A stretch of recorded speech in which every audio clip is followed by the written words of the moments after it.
All right. So we're getting really going into the second day of Astromagia, and we're joined right now by Sonal Sachdeva. Sonal, thank you so much for being part of the conference this year. Yeah, you're welcome. Very, very welcome. And thank you for having me. It's a pleasure. Good, good. As you know, and some others might know, I'm very keen to have more of a I think cross-pollination is the wrong expression at this point, because it's not really so much like East and West and we need to mix or something. But at the same time, we know that the astrological tradition is vast and also worldwide and brings in so many things that are so powerfully particular to the places in which it has taken root. And I think you were amazing to step in to kind of help us to bring more Jyotish ideas into the conference this year. And your topic was very much aligned with some of the basic ideas that we were wanting to play with, which was about the power of how we think about language and how we work with it. And I think that what you decided to offer is a remarkable practical addition to that people will be able to do something with. So again, thank you for being part of it. And for those that have not met Sonal before, Sonal is a certified Vedic Jyotish Pandita and holds a diploma from the Liz Green School of the Center of Psychological Astrology and an ongoing student of Vedic scriptures. Her learning of the Vedic astrology began under the tutelage of the celebrated Indian astrologer Pandit Sanjay Rath and Vedic learning through Swaminiji. Can you say his former name for me? Swaminiji Brahma Pragnana Ananda. Thank you so much. And also, I've had a little bit of time to interact with your divinations Yes. conference, Yeah. and I'm going to share the link to your website there where people Yeah. can connect with you. But I think it's remarkable again to have you here, and I'll let you get going with what you prepared today. Okay, lovely. Thank you ever so much, JD, and absolutely a pleasure for this wonderful astromagia. I think this is really relevant and important because it connects on so many levels the knowledge, and whether it's Eastern or Western. And I think there has to be some kind of platform for having a real formal dialogue, where we can share, because there's so much about, and as you all know, the Indian traditions, the tantric traditions are extremely relevant even today. Like, I come from a country of, like, oh my God, I don't even want to get into the numbers, but in terms of the general atmosphere, or among even now the younger generation, you can see the Gen Z and all of them. It's almost like a renaissance of awakening in terms of astrology, Vedic Jyotish, you can say it, or you can say even Western astrology and tarot and all the thing. Maybe because in the country where I was born, it is really easy to access, because Tantra, as we all know, may be familiar with this name, we are already familiar, we have grown up with it, so we are we know already since childhood so much of it. So in a way, it's part and parcel of our everyday living, so we don't have to really actually go to a community to seek it. So, but then the task is even more difficult because the learning can be very muddied. And my attempt has always been on authenticity of the traditions, whichever tradition I follow. So anyway, sorry, I don't mean to oops. Let me move forward. So let me first begin with a prayer, the Ganesh mantra.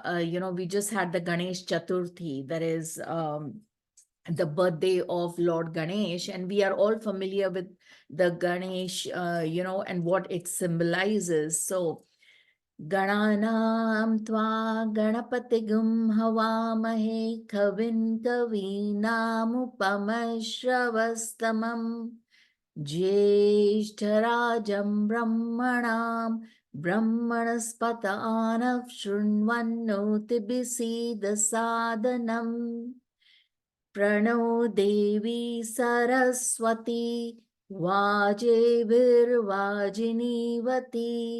Dhinama Vitrayavatu Ganeshaya Namah Saraswatyai Namah Shri Gurubhyo Namah Hari Om Shanti Shanti Shanti. Okay, we are all familiar with the fundamental primordial sound Om.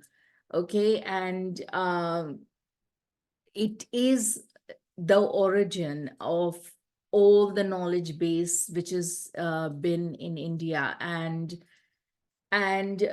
it is said, of this is from the Chandogya Upanishad, that anyone who knows this Om, so on the surface it looks like, it's Om is the sort of like a bija sound, bija meaning it cannot be broken down any further. But this sound is very complex. The symbol of Om is, each of these have a meaning to it. The bindu, which is the circle, and the circle which is enclosed in like a cup-like shape, and the matra, that is the oo sound, and the whole thing has got huge significance. And anyone, it is said, who worships the Om and can attain fearlessness and immortality, which is the Akshara or Swara. Akshara in Sanskrit, I will be using every single sound and everything is derived from Sanskrit or Sanskritam, which is one of the oldest languages on the planet. That is uncontested. And also, it is, in my view, I learned it in school, and of course, didn't pay too much attention to it, but then, regretted. I should have done more work. And my mother is a Sanskrit scholar, so it was a bit like an embarrassment for her as well. So, so you see, the thing about Sanskrit is that the accessibility to the tantric remedies or any kind of tantra or mantra chant is very easy for anyone. So all they have to do is pronounce the sounds, the bija sounds properly, the akshara or the swara, as swara is nothing but like the actual letter or the sound, the letter, the alphabet, whatever you can call it, So that makes it easier to access if it is done properly. So hence the importance of Sanskrit, because it is the language of the gods and the goddesses. I'm going to just go a little bit into the theory, and then you will understand a little bit better where I'm coming from. And then maybe we can kind of play around with some kind of live examples and things like that. And even from people from your, within, as in within your, friends or whatever you may want to ask on that. So, the beginnings of the universe, this is all a very much the Vedic view. This is coming from Vayu Puran, that the Brahman, the divine essence alone is everywhere. The Brahman had neither color nor scent. It could not be felt or touched. It had no origin, no beginning or the end. The Brahman was constant, and that, it says, is the origin of the universe, which is complete darkness. Now, this could be kind of similar to the entire the Big Bang theory or the big black hole, and there are indeed similarities to that worldview. And you could also say that the Vedic view actually was given to by the sages and the ancients, and they did not, as we will see further, that they did not write anything for thousands and thousands of years.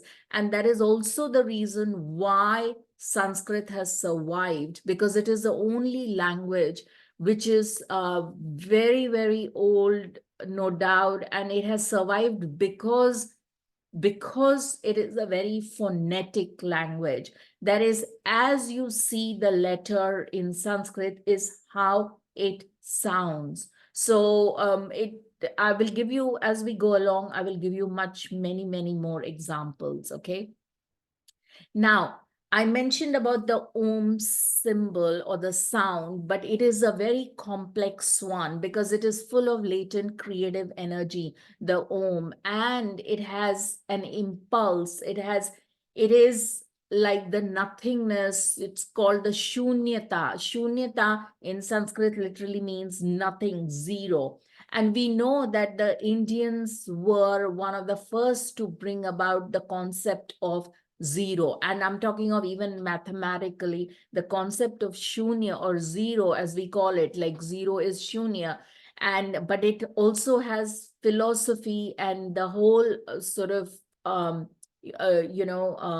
etymology of shunya or zero is mapped to the Vedic philosophy of complete darkness, where there was nothing before the universe came about. And it activates the process of, so this particular shunya or complete darkness or nothingness really activates the creation, sustenance, and the universe. And once the universe is created, subsequently it is destroyed. We call our existence on our earthly plane, it's called the Mrityu Loka, that is the death, because this is the only place where we will die. We are guaranteed to die. Once we are born, we are going to die. So in a way, there is that in itself has a sort of like a limited time, um, or a shelf life, as you can say.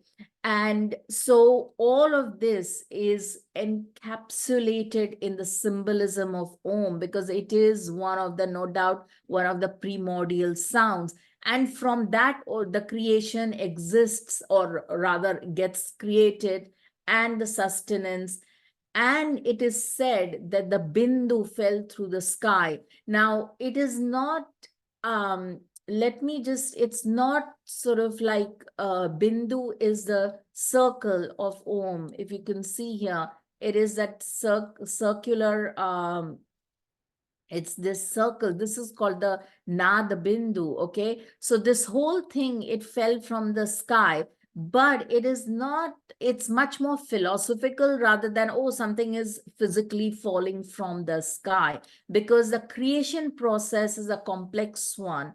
And it is the sky as a smoky hashed hue, dhumra varna, and the gunas, which is the essential attributes which we all are born with. Sattva, Rajas, Tamas are the building blocks, our essential attributes that all human beings are made of. All the zodiac signs, everything exists within the Sattva, Rajas, and Tamas. For those of you who are not familiar with Sattva, Rajas, and Tamas, I will just explain very quickly. Basically, Sattva, the attribute or the quality of creation, when we refer to as Sattva Guna, is basically everything where everything is in harmony. There's no discord, there's no problems, everything is perfect, harmonious. So you can even say that when we are meditating or when we are in that space of mindfulness, then we are in that space of Sattva Guna, okay? This is a very fundamental, it's as primordial as all the sounds that I will discuss, because these elements, these essential attributes are interact with all the 5 fundamental elements to make our body. So our body is not just about the mud, because if human beings were just made of 4 elements, then we would be similar to the cats or dogs, or we whom all we love so much. But there is one distinctive factor which is important and which is crucial in differentiating between the entire animal and the plant kingdom and the human kingdom, and that is consciousness, and that is the sattva guna.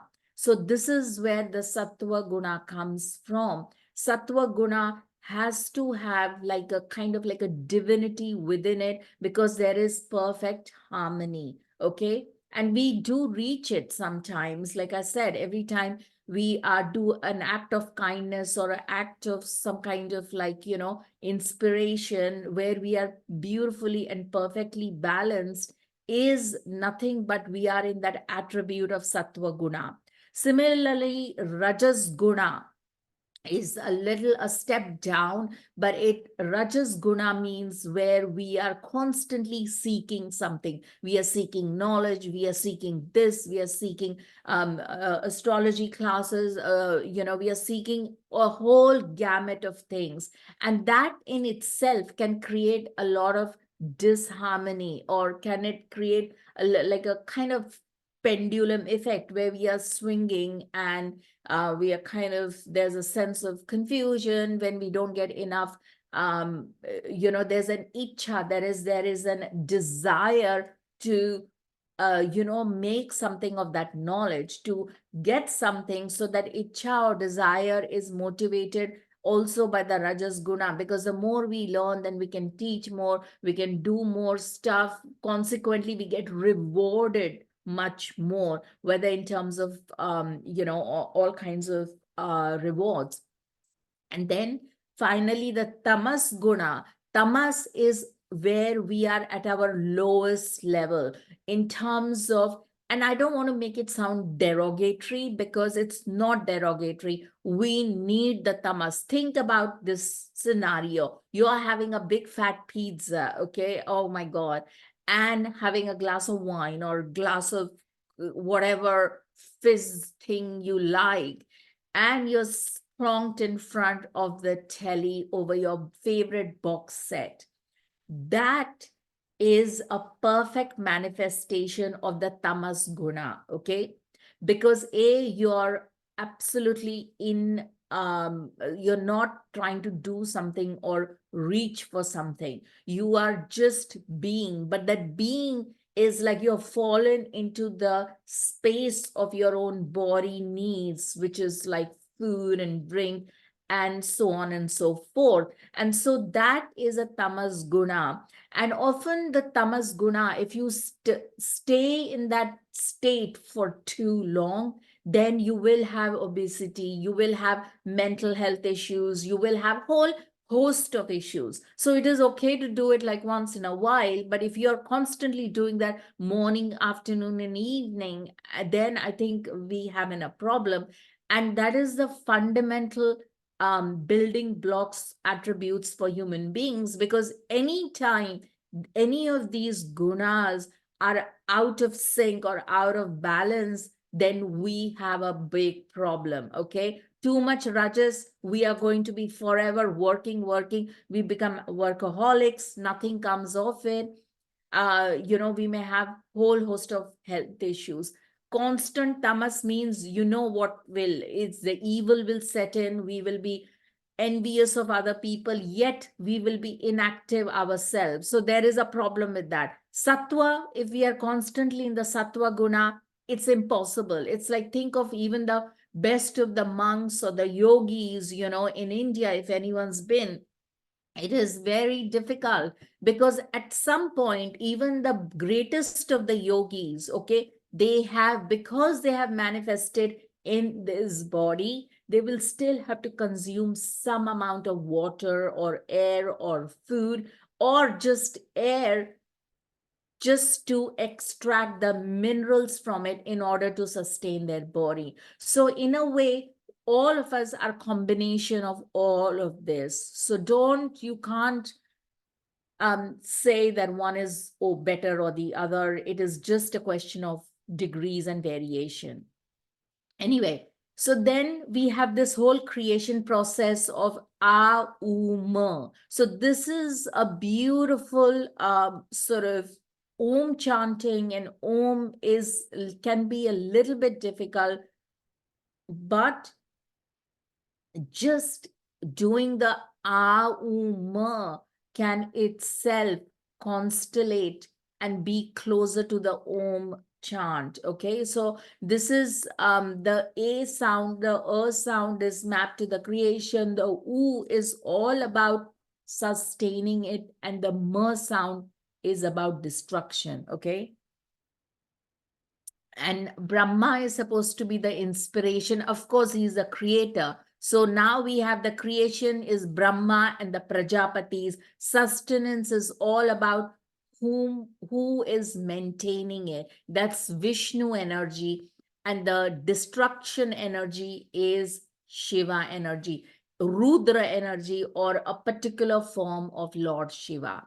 Okay, so these are the devtas of the pranayama. If anyone hasn't heard of the term pranayama, I would strongly get you to Google it. Find yourself a very good pranayama teacher, because sound is everything. Lung power and breathing in and breathing out and how we breathe in is all of that comes under the umbrella of pranayama.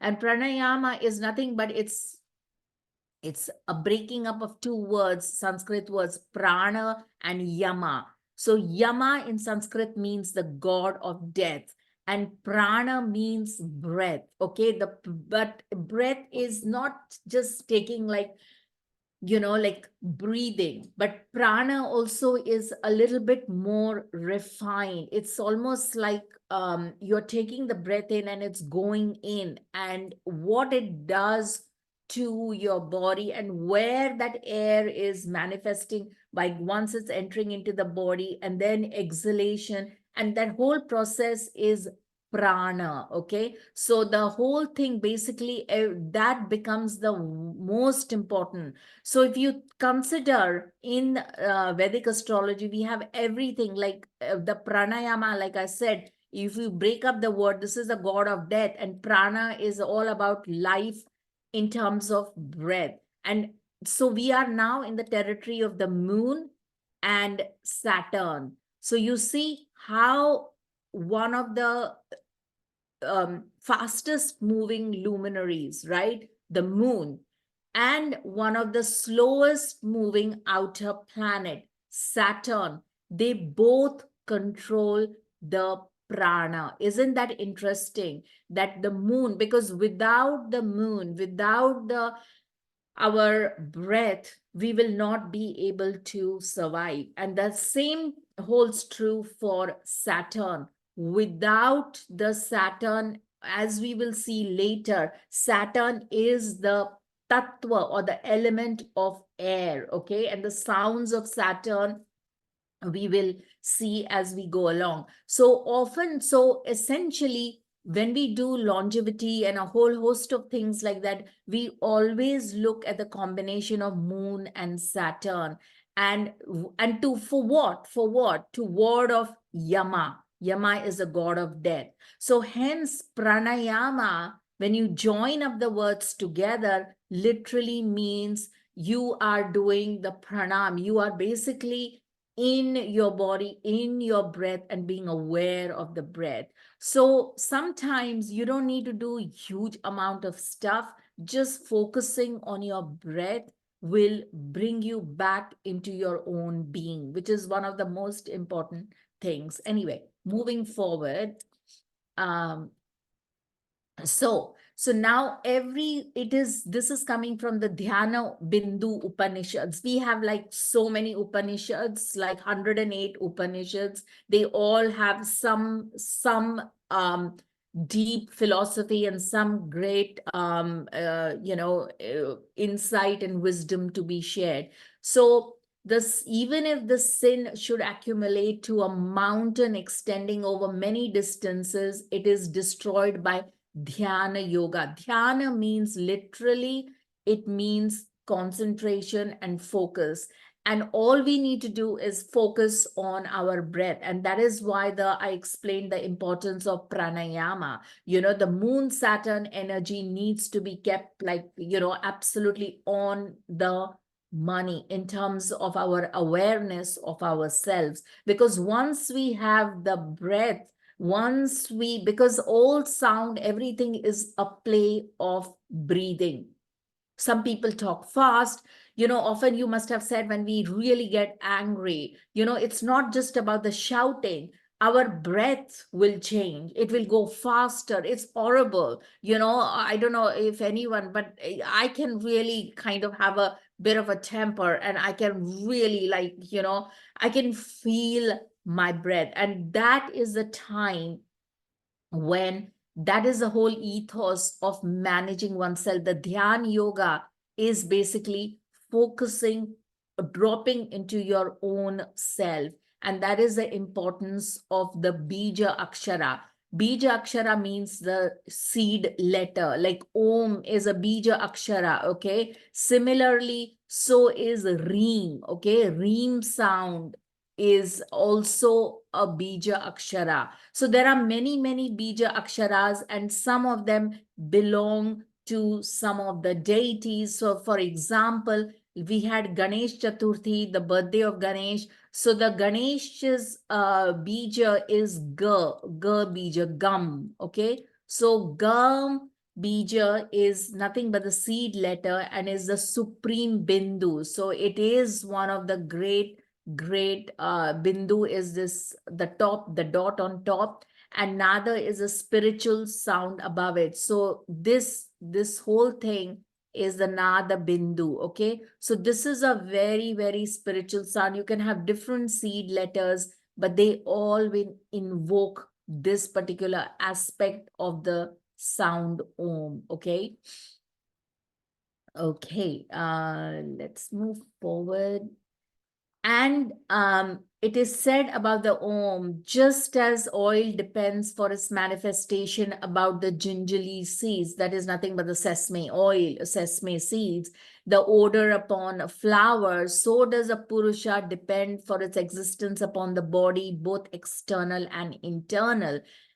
And tree with its parts is shadow without parts, and without parts, the Atman exists everywhere. So essentially, the idea of shunya or shunyata, which we I'm referring to earlier, is the Atman. So he exists everywhere. Okay, this your soul, rough translation of Atman is your soul. Okay, and he is existing. So this is the crucial factor delineating our four elements theory, like from the dog, cat, and all. They are made up of elements too, and certain, those same four elements. But the crucial factor which differentiates them with us is we have a spiritual purpose. We have an Atman. We have an Atma. Atma is, it's nothing but the soul. Rough translation is the soul. We have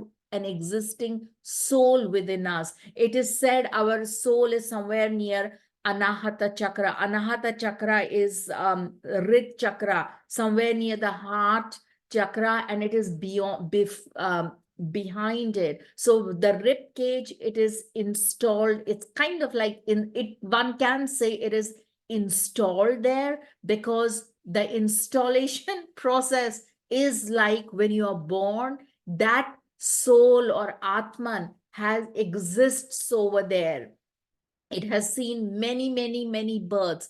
Thousands of, it is said of Brahma, who's the creator, that in a blink of an eye, some millions of births went past through Brahma's time.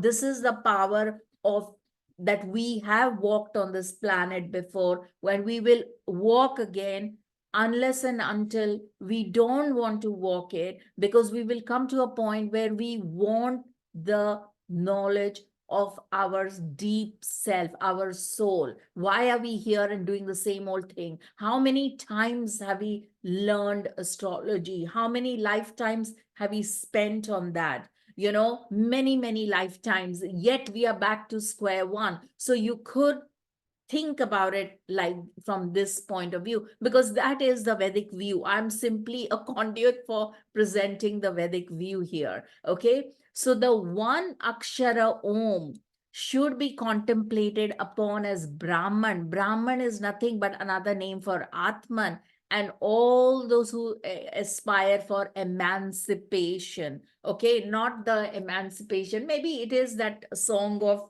who, I forget the famous singer, Emancipate. Anyway, I can't, I am a miserable singer, so I'm not going to go into that. Okay.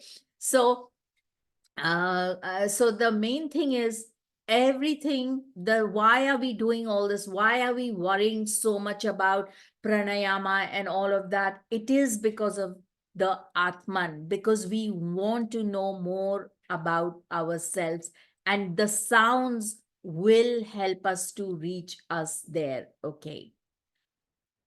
Okay. Um, so now Shakti Chaitanya, Shakti Chaitanya Rupa. So now we are not just manifest, we figured we have come out from like a shunya or a zero, but then how did we manifest? Because Shiva or Purusha, that is another name for Brahman as well, or our Atman, all of these are synonyms of Shiva, Purush, or Atman. Okay. Now he needs or she needs, there has to be the Shakti. Shakti is the Chaitanya. Shakti is the consciousness.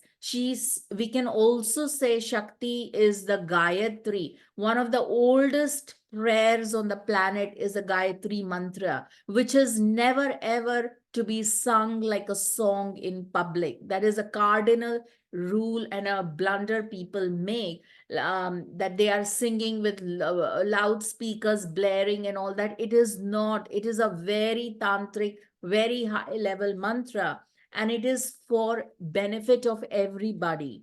Okay, so they have to be able, and so something which is benefit individually for everyone, why would you want to broadcast it everywhere? So the Gayatri is synonymous to the Shakti, which is the Chaitanya Rupa. Chaitanya Rupa meaning the all-pervading, eternal, blissful. So when Shiva manifests, you know, remember we came from this zero, and everything comes from um, you know, shunya, so complete darkness. So in order for it to manifest, we need the power of the Shakti. So she's also the one who dances in the hearts of the sages or the rishis. She's the root of all living beings, resplendent like a electric spark, and like a kanchi covers the entire universe. So she is the Kundalini Shakti. Everybody has heard of the Kundalini yoga, Kundalini this, Kundalini that, but she is the Kundalini is real, but it is dormant in most people. Okay. So it's like for anything to manifest, it's like a the coil, they have to have some connection with the larger universe, okay, or the entire multiverses, in order for anything to manifest in our lives. And that Atman or whatever, you know, as which is lying in our behind our rib cage, that can only be kind of understood within us through the rise of the Kundalini Shakti, because this Shakti will help us. It's like a link for us. It's like a thread that we have to pull sometimes in order for us to know more about ourselves, and it's our link to the entire Brahman, which is the entire cosmos. So don't think that the Kundalini it's like a one-off thing, like, oh, you know, it's like a serpent. Yes, it is a serpent like coiled energy. It is. but it is of huge significance because it carries the knowledge from Shiva. It carries your Atma, knowledge about your self, which maps and links straight to the universe. So think about it like a plugging in point, like you have these little links behind your head, and maybe there's like a switch. There's needs to be a cord that needs to be just put in, some sci-fi films and all that you get, and suddenly you're plugged in and charged. So that is the power of the Kundalini Shakti, because then immediately you are in tune, or the cosmos. Okay, so some of it we may skip. I just want to just give a slight overview about the creation theory. So the Brahma is too huge. He's not going to sit there manufacturing the entire human beings. Okay, so what he did was he entrusted himself to part of himself to Prajapatis. Prajapatis taught Manu. Manu is like, you could say, the first man or the first Adam. It's the equivalent of that. Okay. So he manifested as Manu, and he was one of the first human beings. And there is a huge monumental text called the Manu Smriti. Manu Smriti carries all the teachings of Prajapati, of our behavior, how we should be, and all the knowledge it has to live fabulously and phenomenally and in a perfect way. And so he continues to study the scriptures and so on and so forth. And after death, after he has found himself through his Atman, he goes to Brahmaloka, and he's not born again, and he's not born again. So there is this universal obsession, I would say, because and I would not say it's an obsession, I would say it is the fundamental premise for the whole of the country. Okay, and I'm not talking of modern India here. I am talking of all the Vedic scriptures, whether you do Vedic astrology, which is nothing but Jyotisha. Jyotisha is one of the limbs of the Vedas. So all of this rests on the fact that we are here many, many lifetimes, and we are here to burn off a lot of the sins and go through a lot of the karmas.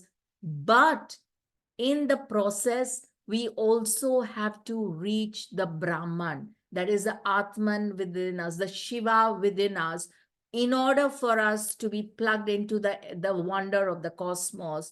And after once we have achieved that, and that is for everybody to achieve. It is not like, oh, you're not born in this country.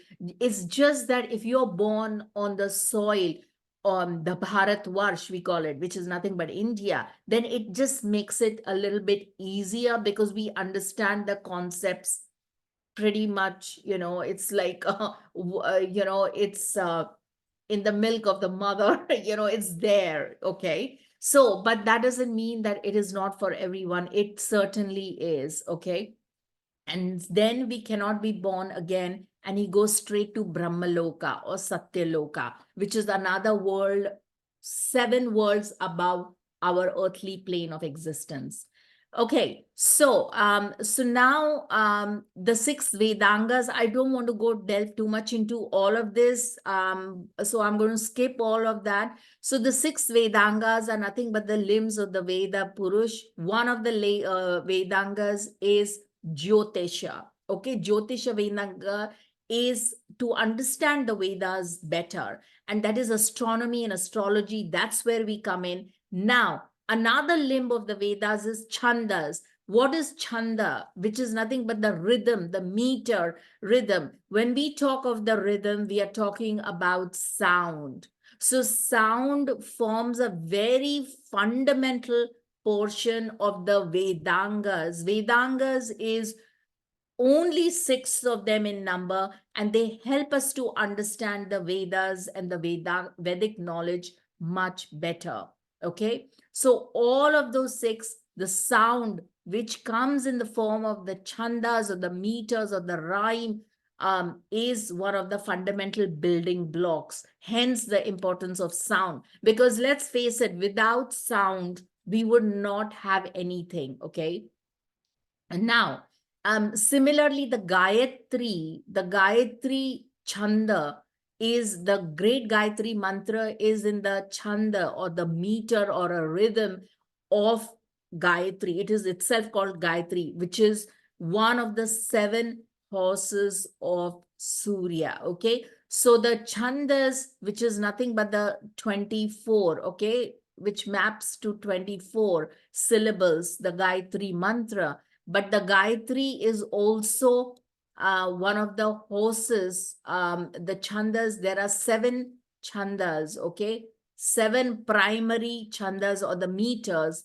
And one of them is a Gayatri, where we talked about the oldest prayer on the planet, the Gayatri mantra, which is 24 syllables. But what is the significance of this number 7? That is, there are 7 core horse, 7 core meters or chandas, we call it. And that is nothing but mapping to the Surya, okay, the sun, the 7 horses of the sun, 7 weekdays. I've written a paper on this weekdays thing. If anyone is, this is pretty relevant. Supposing you're born on a weekday of Monday, moon becomes your big factor. You want to appease the moon. If you're born on a Friday, you come in built with certain amount of karma or positivity, because Venus is your main deity for that. Okay, then we map to them, but that's a long paper. There's also if anybody is interested, they can get a hold of me. So this 7 weekdays is also mapping to sun, okay, Surya. And so whatever the basically the main ethos behind it is that through the chandas, through the Gayatri, through the sound, through the Om, we are able to get rid of if a man recites 10 crore times, he becomes a realized soul and attains moksha. Okay, this is from the Devi Bhagavad Puran. So like I said, the whole ethos is emancipation, nirvana. Okay, so moving forward, the birth of the letters. Now there is a huge story that Shiva's first wife, okay, her name was Sati. Okay, now the birth of the Sanskritam, okay, the alphabets, is absolutely a phenomenal story. And it is, you will understand why every sound carries so much impact. Now, let's move forward. King Daksha. So you can see here Sati, the wife of Lord Shiva. She was, her father was King Daksha. King Daksha was one of the Prajapatis. Remember the Prajapatis? I mentioned that Prajapatis were one of the entrusted delegate. He was principal delegation for populating the planet Earth. Why? Because Brahma is the creator. It's his job. If Brahma is a creator, that's his job. So he will create. So, but he has to entrust it to someone else. And so King Daksha, in his kingdom, his daughter was Sati, and she married Lord Shiva. But Daksha did not like Lord Shiva. Why? Look at Lord Shiva. He has moon on his head. He has a trishul. He wears leopard skin. He has zero money, zero finances, no bank, nothing. He has like zero. What does he do? He meditates on Kailasha, the greatest, like it's freezing cold. It's between Tibet and I think somewhere up in the Himalayas, between Tibet and China and the border of India. Okay, they're the highest and the mountain ranges on the planet. So he meditates there. No one has seen it. No, you cannot even go there. Okay, if you go there, it's like wilderness. Only the sages want the knowledge from Lord Shiva, so they are there. They exist in spirit. So that is what he does. His vehicle is the bull, the Nandi, that is the bull. So essentially, he is sort of like, you could say, most of the time he spends with his sages, imparting knowledge and so on and so forth. So it's, let's face it, it's not exactly an exciting fun. Like Vishnu is much more fun because his consort is goddess Lakshmi, and she is like, wow, they are laden with jewels. Vishnu's got the discus and he is all powerful. He has beautiful silk clothing. So does Mahalakshmi. She is gorgeous. And so Sati, so King Daksha did not want him to marry Lord Shiva, but she did. So then he did something very sly. He organized a yagya. Yagya is a fire ceremony. And so all stood at, and he invited all the Brahmins, all the sages, and everything. So all of them stood at Daksha's entrance except Sati, that is his own daughter. So she was feeling really left out, and she's like, please, we need to go. So she told Shiva, we should go. There's no way. My father's having such a huge ceremony, and it'll be everywhere. There's like a followed by a big homam, and a big homam is like a fire thing, chanting. And then after that, there is a mahabhog. Mahabhog is like offerings, beautiful chappan bhog, or maybe even 120 bhogs. They offer all the beautiful food items and all that. It's like a one massive party, okay? After the fire ceremony, and she's like, how can he not invite me? You got to come. You're his brother in sorry, so you're his son-in-law, so you've got to come. So Shiva was really reluctant because he can't be bothered. That means he has to come down, get Nandi to move and all that. And so, and Daksha, of course, was openly critical about Lord Shiva for all the reasons I mentioned. Okay. So, so then she went, but she was insulted. And because she was came to tears, she could not bear the insults hurled upon her. She was not really given a kind of like a place within the homam and so on and so forth. So she was really sad, and she was angry and sad and all that. So what did she do? She jumps into the fire because she could not tolerate the fact that her husband was not invited and there was no sign of invitation. And Shiva heard it, heard the little bit like what's going on. Of course, it's Shiva. He has powers. He knows what is going on. If his wife is jumping into the fire, he will know in a heartbeat. And so he was absolutely livid. He got all his ganas. He's got like all the souls, all the wicked souls, all kinds of souls over around him, all kinds of ghostly spirits over around him. So all kind of Bringi and all of them were all his little mates. He sent all the entire mates, and they came and destroyed this whole thing. But in the process, Sati had already killed herself by, she was burnt. And Sonal, I'm so, just going to let you know you have 40 minutes left. okay, lovely. So Okay. she was completely shattered. And so she just literally gave up herself. And because she was shattered, Shiva went, the whole of the universe, multi galaxies went into depression. Nobody, there was sun refused to come out. Everybody, because Shiva was like, he went into a huge depression. He could not be pulled out of that depression, which is in a really moving love story, actually.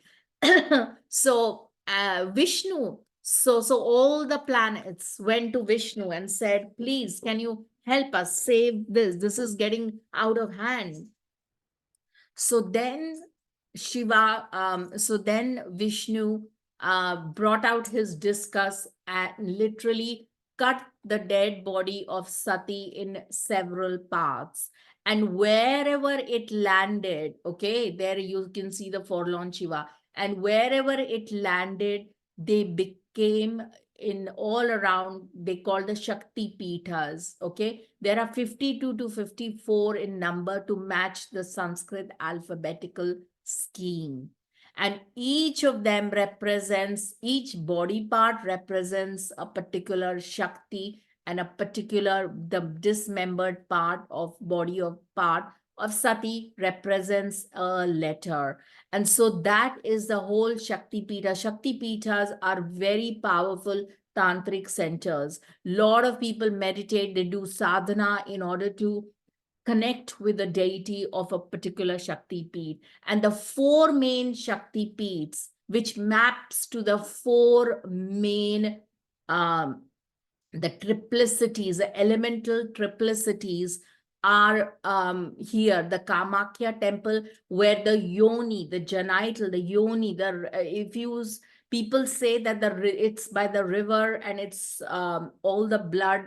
Once a year, there is, the whole water turns red. Nobody knows, okay? Nobody's sitting there pouring color in. Just one day a year, people are going to pour color in. Don't think so. And this has been going on for ages. There are many, many tantric wonders there in Kamakhya. Kamakhya is a huge one in Assam, where the genitals fell. Vimla temple, where the feet fell. Kali Ghat Kali, where the toes of the right foot fell, and the Tara Tarini in Odisha. So these are all the different Shakti Pitas, but they map. So Kamakhya maps to all the air signs. So if you apply a sun in 3rd house, 7th house, or 11th, it will map there. If you have, let's say, Kali is like 1st house, sun in the 1st house, sun in the 5th house, sun in the 9th house, it maps there, okay? So on. There's something more at the end of it. We can go through that. So I may skip some of these parts, but basically you got the idea. We already did the Sattva, Rajas, Tamas, so we don't need to know all of that.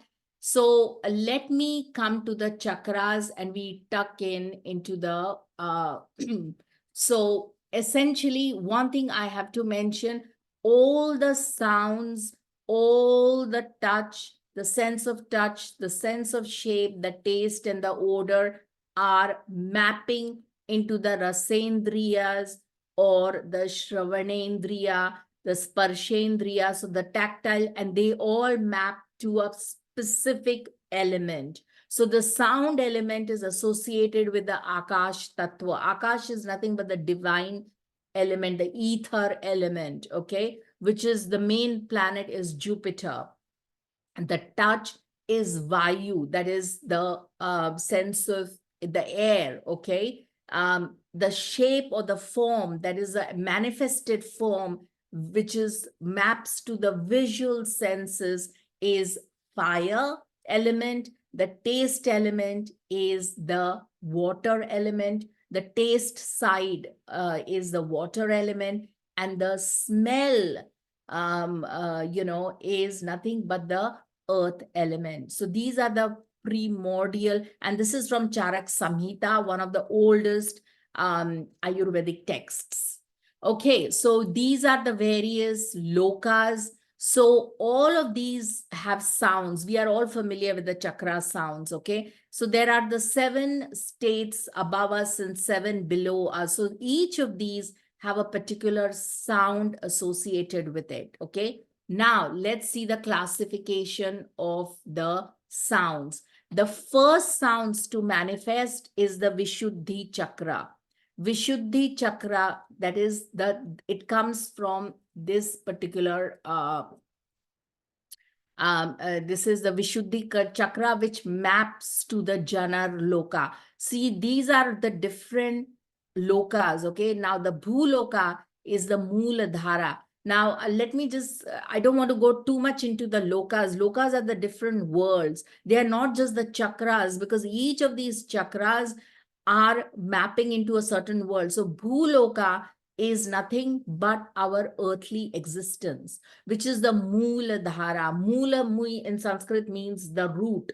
Okay, so where our private paths reside, where we eliminate our systems, is maps to the earth. So our earthly existence, one of the big things is all the negative tamas side. Remember the tamas, the attribute of the Bhuloka and the Swadhisthana is a tamasic. That is, they invoke within us sort of animal-like, inactive sort of attributes. So these are the two worlds which we are, our earthly plane exists. Then often they say, oh, the person's gone to heavens. That is nothing but where the nakshatras reside, where the swarga is, which is our above the Swadhisthana, which is our near our heart chakra. Then we have the Maharloka, which is the Anahata, which is just above the heart. Sorry, this is just the navel Manipura. Then above that, the Anahata, which is nothing but the solar plexus or near the our heart chakra. And then we have the Janarloka, the Vishuddhi, and of course the Satyaloka, which is our right on top. Okay. But then we have moksha. If you are able to access this, then you can access everything of the universe. And that is, and the energy flow is always like this, like back and forth, back and forth. Okay. Anyway, so moving to, so the first sounds were all the vowel sounds. Okay. So e, u, r, l, e, o, okay, and then you have the long ones. We won't go too much into that, but these are all the sounds of the sun. Okay, so these are all absolutely, and each of these, there are 12 of these. So sorry, oops, because they are the long ones. So the same sound becomes longer. So 6 of them and 6 of the longer ones, and they all become mapped to the 12 signs. Okay. There's a very, it's like a vast swar yoga, and swar shastra is nothing but the study of sounds, and it is a huge subject. Okay. So there are many things, many cool things you can do. Like, let's say if you have your name is, let's say, Pascal. So per sound, and so wherever your sun is, let's say your sun is in, let's say it's in the first house. So you can just add the am sound to it, the sound. So pum pum pum will invoke your sun in the first house. I'm just assuming it's in the first. I don't know. Okay. Okay. Let's move further to the actual. Okay. So now the basis of the rest of the sounds are, of course, the lunar mansions or the lunar nakshatras, all the derivation, anyone who's born anywhere, they always will resonate, whether your name begins with this sound or not, it doesn't matter. All you have to do is take the name of your moon sign nakshatra and what portion it falls in. Okay. So for example, my moon is in Punarvasu and it's in the third pada. Okay. It's very simple. It's in the third pada, which is what? Hum. So for me, if I just chant hum, hum, hum, this will help me to connect with my moon. And it's like a whole spiritual energy will develop. It will strengthen my moon. So anything. So for example, if transiting Saturn is going through these particular degrees of pada 6, of Punarvasu, which falls in the last degrees of Gemini. I think it is 26 to 29 degrees of Gemini. Okay. Yeah, I think it is those degrees. And if Saturn is transiting over here, this is a kind of like a help me to overcome the negativity of it, because Saturn on the moon is ouch. It's a tough one. The Vedics believe, we are in Jyotish, we say it's not the Saturn return, it is a Saturn on the moon, which is the real return. Okay. That's what we believe in. Okay. Anyway, so you got that as an example. So now I have a chart for you for each of the signs encapsulated. We will come back to the each of these Venus sounds and all of that, but I want to just go in with the sound. So for example, Aries sound is and l, okay? So anyone who's got a name like, let's say, anyone with the name let's say Albert, okay? Albert or Anthony, okay? They will have an influence of Aries on theirs. This is the first sign. This is Aries. I'm putting numbers here. I can put this. So, and the l sound, let's say Lambert, okay? So Lambert will also come under Aries sound, okay? There must be something very, very active.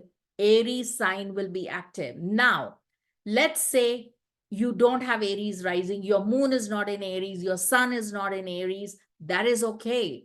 But like I said, if Rahu and Ketu, transiting Rahu and Ketu, the nodes of the moon, or transiting Saturn comes into Aries, okay? Then I'm talking of sidereal Aries here. Then rest assured, 2.5 years, if your name begins with Lambert, like L sound, then you will feel the effects as if Saturn is in Aries, it is giving you some hardships and so on. So this is a little gem that I'm sharing. This is very potent. This is not, you won't find this everywhere, but it is absolutely, it works. But don't take my word for it. Do try it, okay? What happened and so on and so forth. Similarly, the sound for Taurus is A, O, U, E, V, okay? Va. So anything starting with, let's say, Vimla, or your name is Vinit or something else, there's so many sounds, or Ishin or something like that. All that will be, you'll be under this influence of Taurus, okay? Similarly, Ka, Cha, Gha, okay? Ka, Cha, Gha. So I don't know, Cha is a very difficult sound. I don't know how many English names or Western names would be with cha. Even with gha, it's very difficult. In India, there are loads, but I can't say. But ka is easy, like Kamala Harris. Yeah, Kamala, ka. It's in Gemini. Okay, everyone knows that. Okay. Similarly, da, that falls in the sign of Cancer, and her sound falls in the sign of Cancer. So make a note of that. Just take a screenshot. There is another, 1 minute.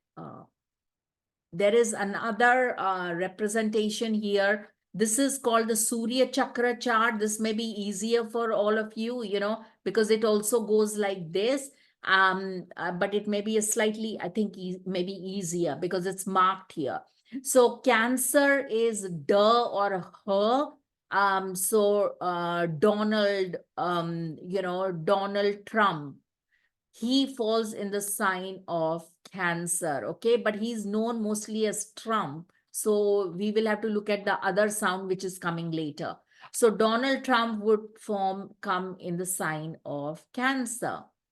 Similarly, Leo is m sound and t sound, okay? So t, again, you will have to kind of figure out the some of those. I've given the Sanskrit here as well as the, but it is not the t sound, not like Tammy, but like Tammy. So Tammy will be under Leo.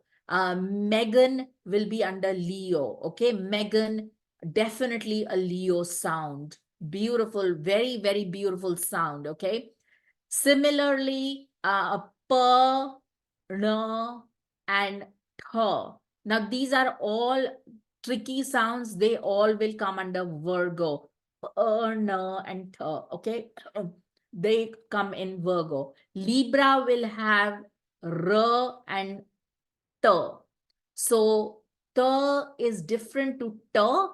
So like Sri Ram, okay, the great Ramayana, the main protagonist Ram. In fact, we do the japa, a japa of Ram. It is supposed to be one of the most, after the Om sound, just chanting the name Ram will clear a lot of problems in your life. Just try it. Don't, like I said, don't take my word for it. You are all here, you know, the chosen few to listen to this. So just, you have nothing to lose other than to try it out. Okay. Half an hour? Yeah. Yeah, I would say about I have 23 minutes is Okay. what I have. So let's speed it up. So we got that. So Ram sound, R sound will be in Libra. So Scorpio is Y and N. So N meaning Naomi or Nancy. Y would be yacht, but nobody is called a yacht. So I don't know. I'm not very imaginative with names. You'll have to figure it out with Y. Then comes Sagittarius, which is Sagittarius has quite a few sounds. Somehow the dual Gemini, Virgo, Sagittarius, and Pisces seem to have a lot of dual sound, a lot of sounds associated. Sagittarius is b, the, and f. Now the p sound is like a fruit, you know, but in Sanskrit they say it more like phenoms, like phenoms. So don't get confused. It's first sound, the sound, and then b sound. Bob would be Sagittarius. Bornvita, the great brand Bornvita. I grew up on Bornvita, but now it's like a disastrous. Sugar levels are sky high in that Bornvita. B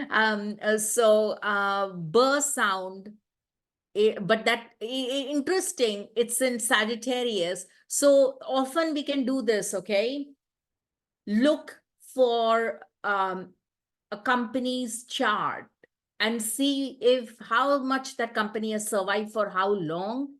Almost always, if the company has survived for a very long time, then the sounds will be very beautifully placed. Maybe they have a Sagittarius there, or the south node of the moon there, a Ketu there in Sagittarius, which is in exalted. That means that company will do very well, guys, you know, absolutely well.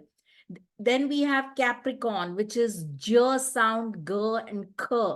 K is a beautiful sound. K is the bija for the sun. Come, come, come. You know, just alone will strengthen your sun. It is also the 10th house. So very one of the highest houses, Capricorn. So J sound, G. G is I can't think of Western names. So right now my brain's not working. So Aquarius is which is the sir sound. So Sean or Seema or you know, Cindy, all of these sounds will come under Aquarius. Okay. And Pisces, of course, is the sound. The is different to the, which is David, Donald. All of that is Cancer, but that is distinctly different to the sound. The would be, even though it's the D written here, but this is a different sound to the. Okay. The sound, I don't know. You'll have, guys will have to help me out with the sound later. Ch sound, near sound, and th sound. So all of these sounds are associated with Pisces. Now, let's see some examples, and then we'll take some questions. Okay. Now, YSL. Okay. Everybody knows this brand, I'm sure. Okay. But they are the same. Saint Laurent is YSL, Yves Saint Laurent. Okay. Now, I had to look up the exact pronunciation of that sound, Eves, because usually I would go with my Sanskrit thing. I would say Yves, but it's not Yves, it's French. You know, French are more obsessed with their pronunciation than the language itself. Okay. So, sorry, pardon my French. So here it is pronounced as, the E sound is pronounced as E. So it's Yves Saint Laurent, okay? So falls in the sign of Taurus. So we are talking of the Y sound here. The very first sound, it falls in the sign of Taurus. So now let's look at his chart. Very powerful. But it was changed to Sir sound, which is falls in Aquarius. So now what happened? What was the big shift?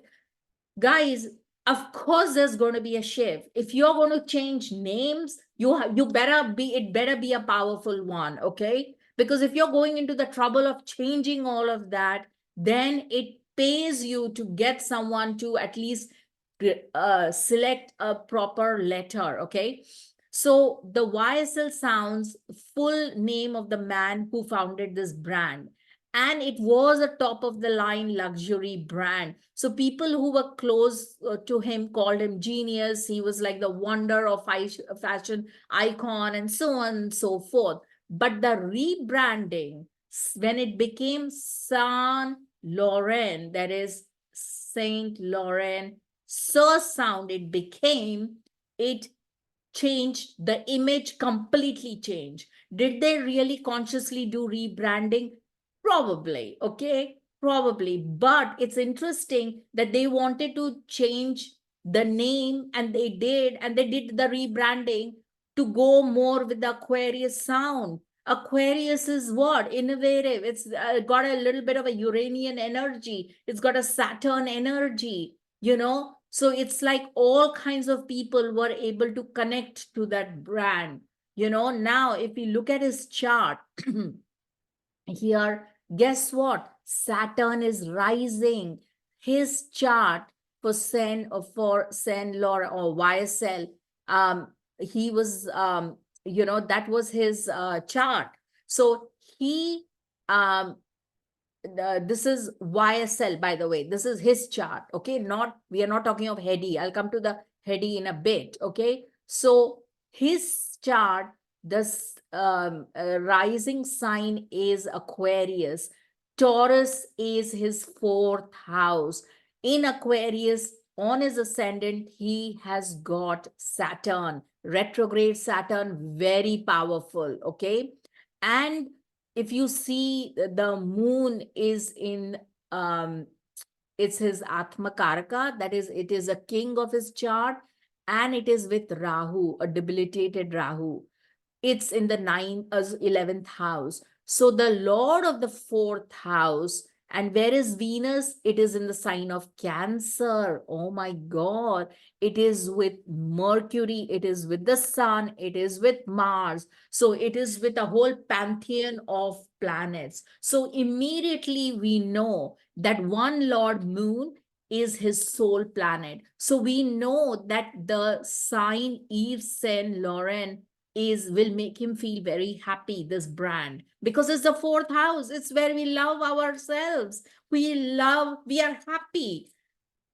People who meet us in the fourth house, we feel very happy with them, okay? So the one Lord has gone in his house of work. It is with the sun, fantastic. And the other one is his soul planet, the moon. It's in Sagittarius. So this is superb. So then he would feel happy, okay? Because it's the fourth house. Then what happens next? What about the transformation? Who made the transformation?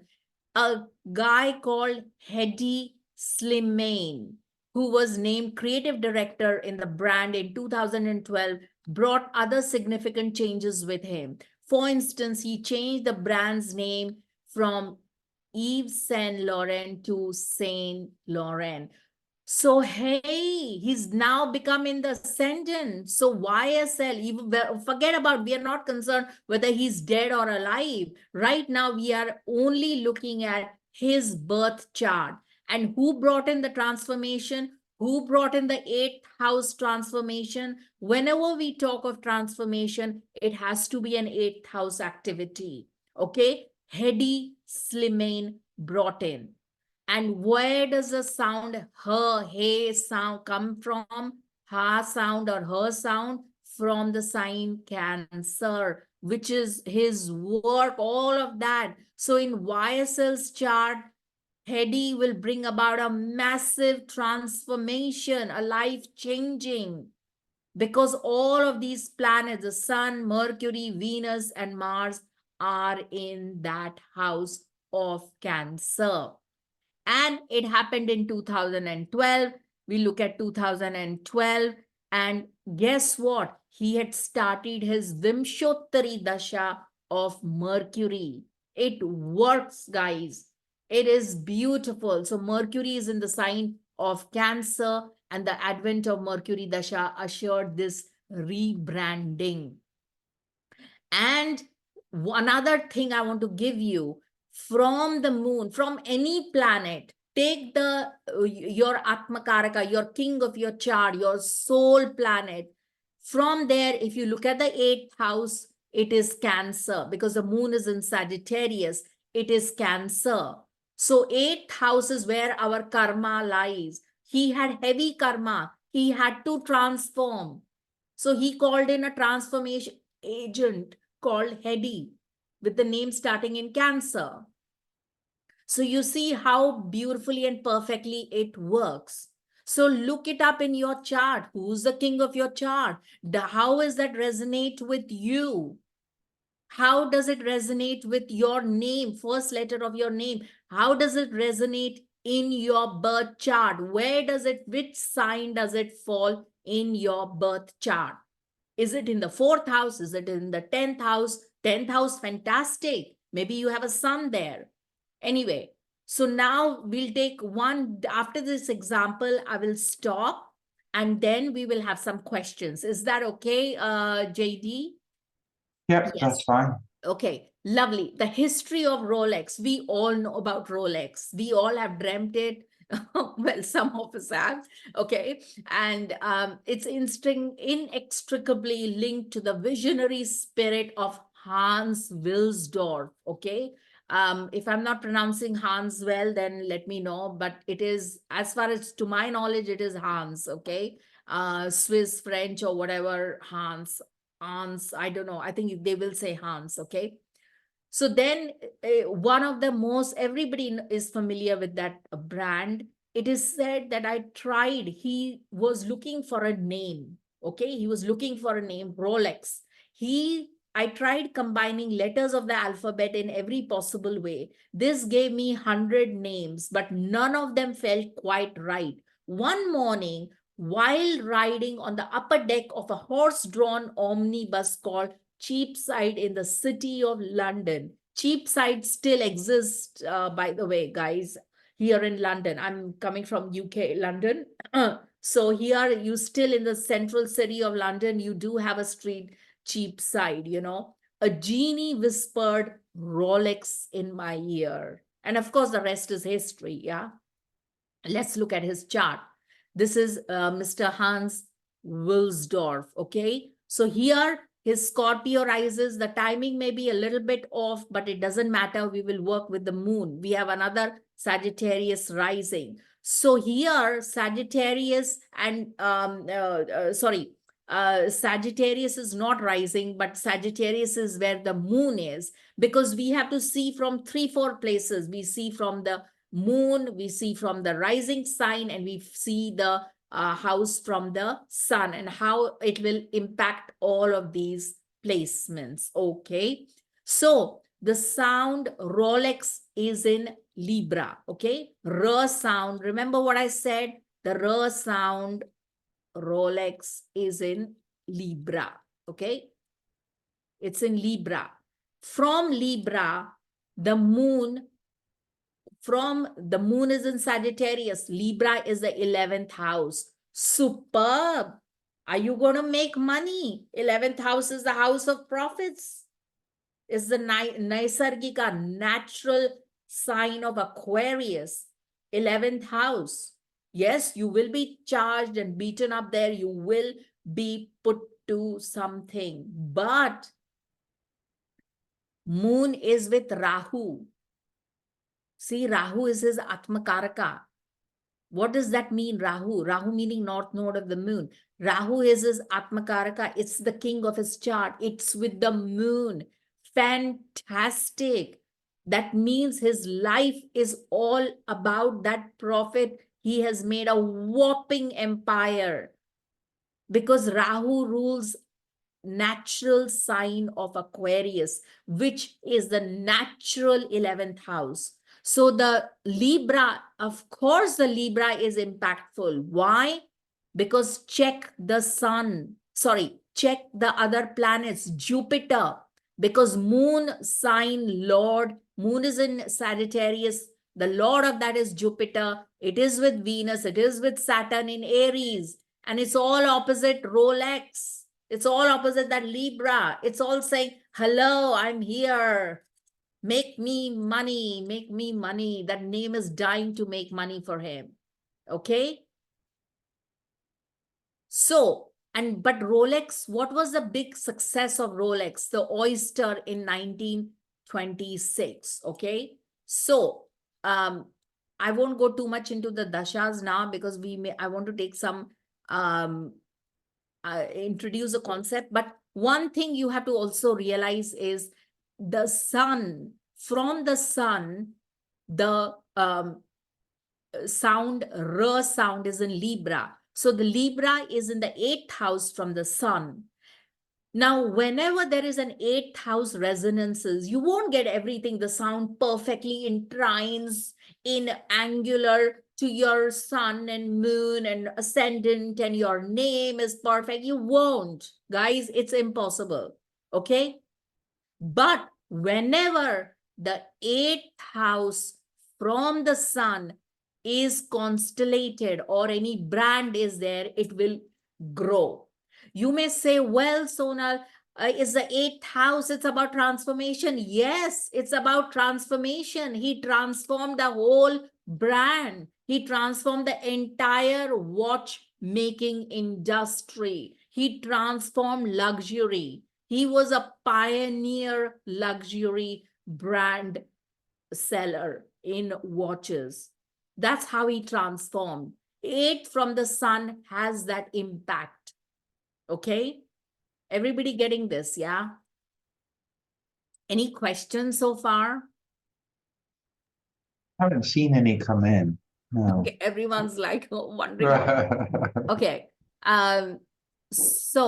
But this is his chart. And so if we look at 1926, okay, that's not, let me just, yeah, here. So another interesting thing is, this is a company chart, Rolex. It was registered at, I can't pronounce this, Champs de Fonds, Switzerland on 2nd July 1908, 8 a.m. Exalted Jupiter and moon on Cancer rising. Look at the, if you say that why is Rolex so well known and so much profit, look at this, guys. Look at this. Exalted Jupiter, Cancer rising, moon in its own sign. That is the company chart. Fantastic. And look, okay, you can say debilitated Mars, but that debilitated Mars gets all the work done. Okay. It's the Lord of his 10th house on the of the chart house, rather house of the chart of Rolex. It's in the ascendant. He will be he or rather the brand will be well known worldwide. Absolutely, there is no doubt about that. And it will be perfect. It will be like standards and quality. And look at that. Look at the sun in Gemini, Rahu exalted in Gemini, Mercury in Gemini retrograde, and Venus in Gemini retrograde. Absolutely superb, superb. So all of this, albeit it's in the 12th house, but it is a phenomenal one. And what is the Rolex? Where is the sound coming in Rolex? Here in Libra, 4th house. See, again, another 4th house makes them feel happy. Anyone who wears a Rolex, will feel super happy. That is their impact. Okay. And of course, it's high luxury because it's Rahu is exalted. Rahu and Venus are with Rahu, and Sun is almost in Gemini, is feels like exalted. And then the company was leading sometime in 1923 to 26. This is all Venus's period, if you see. It all began with the Venus's period. You see, so sometimes things are, the company chart is very, very strong. Very strong. I wonder if he consulted an astrologer. Seems to work out for Rolex for sure. Yeah, it did. So anyway, so I won't take up too much of your time. We can do Mark Zuckerberg, or unless somebody has any questions, okay? What do you think? I will just raise this. What do you think is the most direct, practical beginning application of this for people that are maybe trying to get their head around it? I think the idea that you said, knowing the letter, knowing the sound, using it, and just trying to integrate in your life. When they try to find that sound, how do they look for it? I think you have to first identify the first sound of your name. And yeah, which everybody can do. And then they have to find it, right? Yeah. And what sign it is falling in, okay? Whatever sign it is falling in, okay? Then the next step is get your Vedic chart out, okay? There are lots of free, even astro.com does now sidereal whole sign systems, and, free Vedic chart you can do. And then look at your Vedic chart, okay? See where it is vis-a-vis your rising sign. This is, let's say, the natural sign is like, so like my name is John. Like that's my first name, John. So that would fall under where? Under what you're labeling as the Capricorn, right? Yes. So it's Capricorn, right? And so for me in Vedic, that is the 6th house. Okay. And what's your rising sign in Vedic? Gemini. Okay. So you're Gemini. And so the J sound comes where? So from Gemini, if you count, it will be the 8th house, right? Sorry, the 8th house, yes, not the 6th. I went down. So John sound will come in the 8th house. That means this lifetime, do you have any planets here? I have, let's see, what do I have there? Jupiter. Okay. That's good.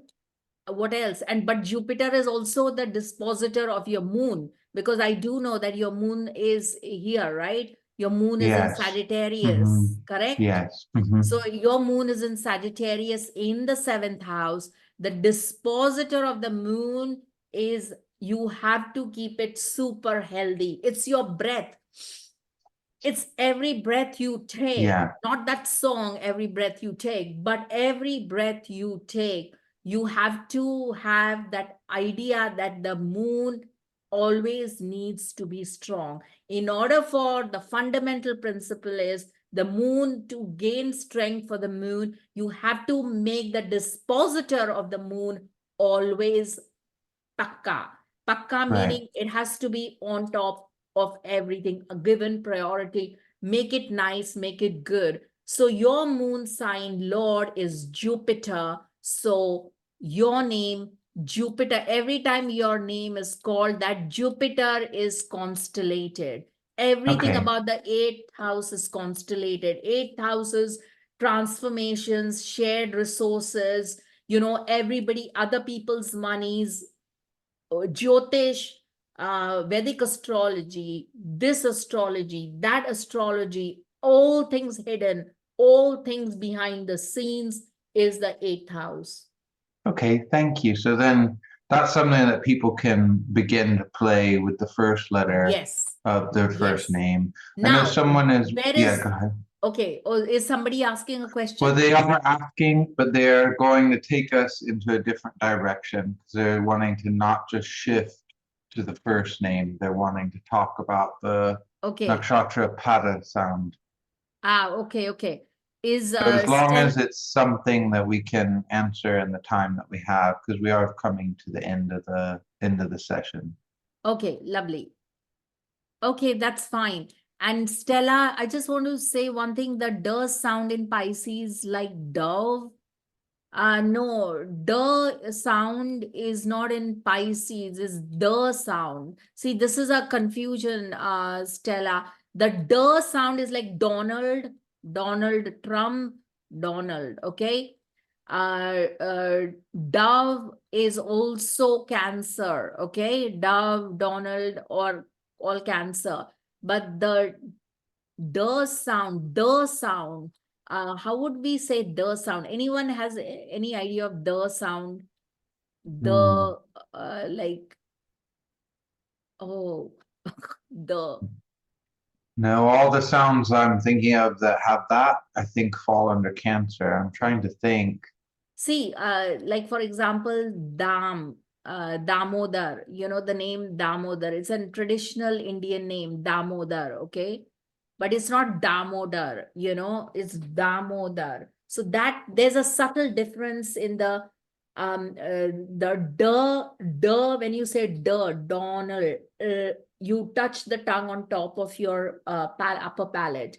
With the sound, it's a softer, you're hitting your tongue across your lower teeth. So it's a softer sound, okay? Mhm. So it's Damodar, I can think of Damini, so all of those sounds are the sounds. I hope that clears up. Yeah, no, it does.